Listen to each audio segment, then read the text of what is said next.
बाहर 12-1 बजे के करीब प्रसाद घर आए। पद्मा ने साहस बटोरा था, पर प्रसाद के सामने जाते ही उसे इतनी कमजोरी मालूम हुई। फिर उसने जरा कड़े स्वर में कहा, आज इतनी रात कहाँ थे? कुछ खबर है कितनी रात है? प्रसाद को वह इस वक्त असुंदरता की मूर्ति सी लगी। वह एक विद्यालय की छात्रा के साथ सिनेमा देखने गया था। बोला, तुमको आराम से सो जाना चाहिए था।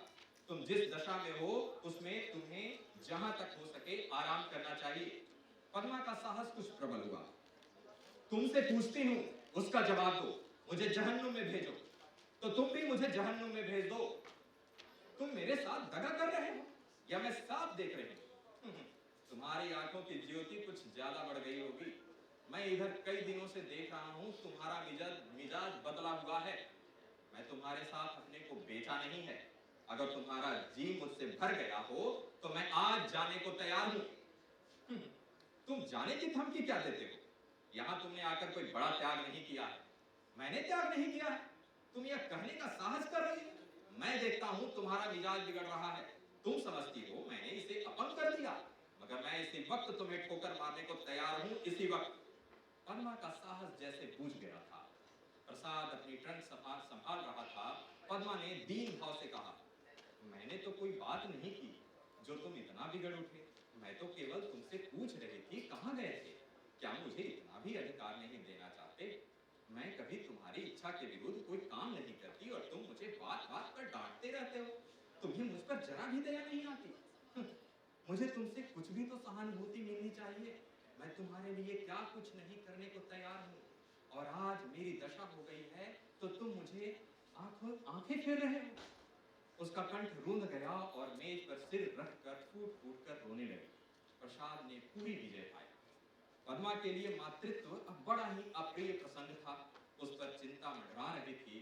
कभी कभी वह भय से कांप उठती और पछताती। प्रसाद की निरंकुशता दिन दिन बढ़ती जाती थी। क्या करे क्या न करे, गर्भ पूरा हो गया था। वह कोर्ट न जाती थी, दिन भर अकेली बैठी रहती थी। प्रसाद संध्या समय आते, चाय वाय पीकर उड़ जाते तो 11-12 बजे से पहले न लौटते। वह कहाँ जाते हैं यह भी उसे छिपा न था। प्रसाद को तो जैसे उसकी सूरत से नफरत थी। पूर्ण गर्भ, पीला मुख, चिंतित, शशंक, उदास, फिर भी वह प्रसाद को श्रृंगार और आभूषण से बांधने की चेष्टा से बाज न आती थी। मगर वह जितना भी प्रसाद के लिए करती थी, उससे ज्यादा प्रसाद और दूर जाता था। इस अवस्था में श्रृंगार उसे और भी भद्दा लगता। प्रसव वेदना हो रही थी, प्रसाद का पता नहीं। नर्स मौजूद थी, लेडी डॉक्टर मौजूद थी, मगर प्रसाद का न रहना पद्मा की प्रसव वेदना को और भी दारुण बना रहा था। बालक को गोद में देखकर उसका कलेजा फूल उठा, मगर फिर प्रसाद को सामने न पाकर उसने बालक की ओर से मुंह फेर लिया। मीठे फल में जैसे कीड़े लग गए। 5 दिन सौरग्रीन में काटने के बाद जैसे पद्मा जेल खाने से निकली नंगी तलवार बनी। माता बनकर वह अपने में एक अद्भुत शक्ति का अनुभव कर रही थी। उसने चपरासी को चेक देकर बैंक भेजा। प्रसव संबंधी कई बिल अदा करने थे। चपरासी खाली हाथ लौटा था। पद्मा ने पूछा, रुपए? बैंक बाबू ने कहा रुपए प्रसाद निकाल ले गए हैं। पद्मा को गोली लग गई। 20,000 रुपए प्राणों की तरह संचित करके रखे थे इसी शिशु के लिए। हाय, सौर से निकलने पर मालूम हुआ कि प्रसाद विद्यालय की एक बालिका को लेकर इंग्लैंड चले गए हैं।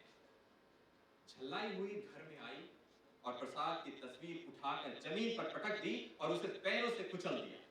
उसका जितना सामान था उसे जमा करके दिया सलाई लगा दी और उसके नाम पर थूक दिया। 1 महीना बीत गया था। पद्मा अपने बंगले के फाटक पर शिशु को गोद में लिए खड़ी थी। उसका क्रोध अब शोकमय निराशा बन चुका था। बालक पर कभी दया आती, कभी प्यार आता, कभी घृणा होती।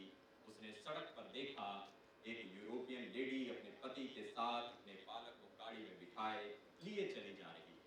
उसने हसरत